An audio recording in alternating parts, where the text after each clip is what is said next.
खराब आहे.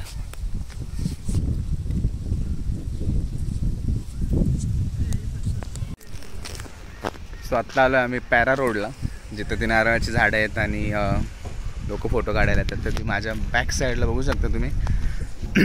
मोक्कार गर्दी आहे राव, जिथं जाईल तिथं गर्दी. आम्हाला थोडं लेट झालं इथे यायला, पण ओव्हरऑल खूप छान वाटतंय. मोकळं मोकळं पटांगण, पूर्ण आजूबाजूला शेती आहे आणि इथं हा पूर्ण पॅरा रोड.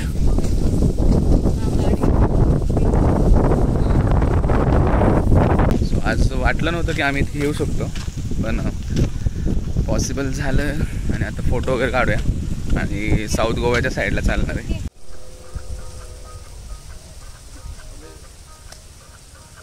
हा रेडी, चालू कर.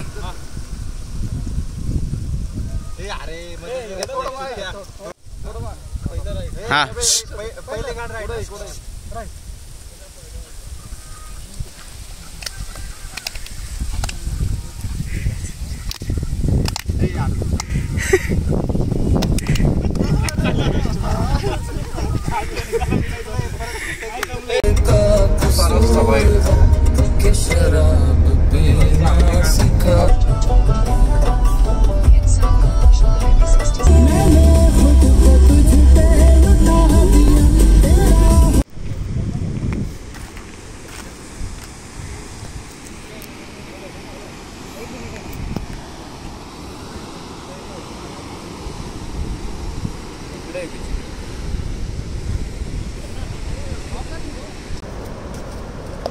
आत्ता आलो आपण कोला बीचला. जर ती काळ्या दिसत असेल तर दिसत असेल. आता आलो कोला बीचला, जाऊया खाली. मस्तपैकी बीच छान सुंदर दिसतो. आत्ता आमची कायाकिंग करून झाले, मजा आली.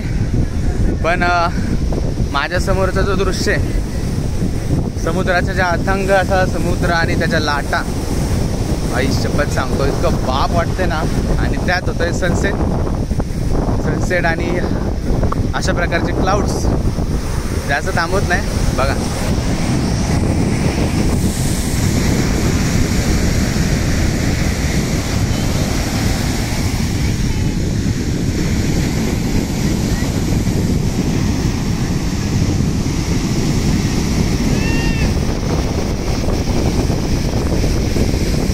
सो आता आमचं कोला बीच फिरून झालं कम्प्लिटली. कायाकिंग पण केली. सांग. कायाकिंग केली आणि ते सुंदर असा व्ह्यू आहे. ती मजा आली मनापासून, छान वाटलं ना. काय सांग, तुम्ही पण व्हिजिट करा. थँक्यू. ओव्हरऑल जर बघितलं ना तर खूप मजा केली. फार घाम आलाय. हे जे दृश्य आहे ना ते काही वेगळंच आहे. आणि आता यांचे आमचे फोटो वगैरे सगळे काढून झालेत.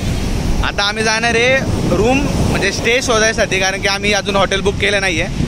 सो आता वरती जाऊया आणि स्टेसाठी बघूया की कुठे आपल्याला स्टे भेटते की नाही भेटत.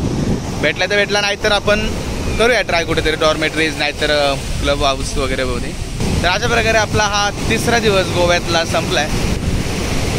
3 दिवस कसे गेले समजलं नाही, पण खूप खूप भारी वाटतंय. Okay bye.